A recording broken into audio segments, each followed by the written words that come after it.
large number of tall buildings, the lack of green spaces, private vehicle emissions, and frequent burning activities are the causes of air pollution in large cities.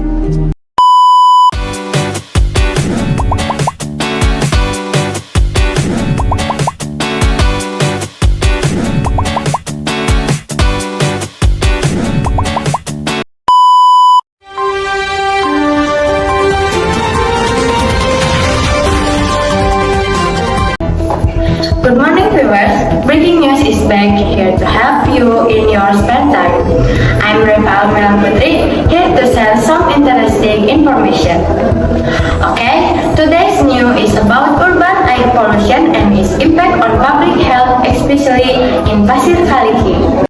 Urban air pollution has become a major concern in many cities, especially due to increasing industrial activities, transportation, and population density. One of the most common health issues related to air pollution is respiratory illness such as infeksi saluran pernapasan akut or ISPA. Based on available data, ISPA cases in Pasir Kaliki are generally under control, but the numbers trend fluctuate over time. This fluctuation raises an important question about whether environmental factors, especially air pollution, might be influencing public health conditions. Therefore, in this project, we aim to explore the relationship between air quality and respiratory illness and risk. Based on the problem that has been introduced, we formulate our main research question.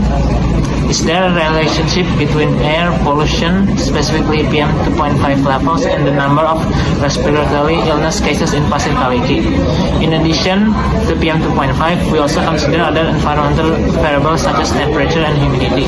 These variables are important because they may also influence air quality and human health. To answer this question, we use a data-driven approach by analyzing both environmental and health-related data. Due to limited real-time data availability, this analysis combines real-world observations with simulated data to provide better insights. Now we move to the data understanding stage. From this, we can observe that the dataset contains several variables, including date, PM 2.5 levels, temperature, humidity, and the number of ISPA cases. This helps us understand the distribution of the data. First, I imported the Pasir Kaliki.csv file into Jupyter Notebook using the Pandas library. This is the first step to get our data ready for processing. To make things easier, I clean up the column's name using snake_case.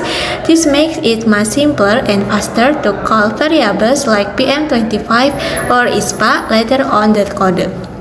The main challenge was that the raw data include text like Celsius or AQI. Inside the cell, science computer can do math with text. I used regget to strip away those units and keep only the numbers. Once the text was gone, I converted everything into numeric format. I also filled in any missing values with the average mean imputation to make sure our final result stay accurate. Now that the data is clean and ready, I'll hand it over to my colleague to show you the visual analysis. Now that the data is clean, let's look at the result. In this graph, we can see that the air quality line and the ARI cases line move together. When the air pollution goes up, the number of patients at the clinic also goes up. Take a look at Thursday, May 29. This is the peak. On this day, air pollution in Bandung was at its highest at 75, and at the same time, we had the most patients with 70 cases.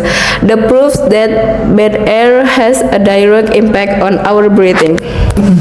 We can also see this clearly in the scatter plot. The dot move upward to the right, which means there is a strong connection. The dirtier the air, the more people get sick.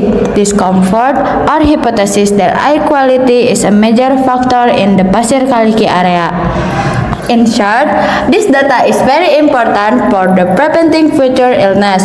Finally, we will share the conclusion from our group. In conclusion, this analysis provides important insight into air pollution and respiratory illness. We found that ISPA cases fluctuate Environmental factors such as air or pollution might influence dust pattern.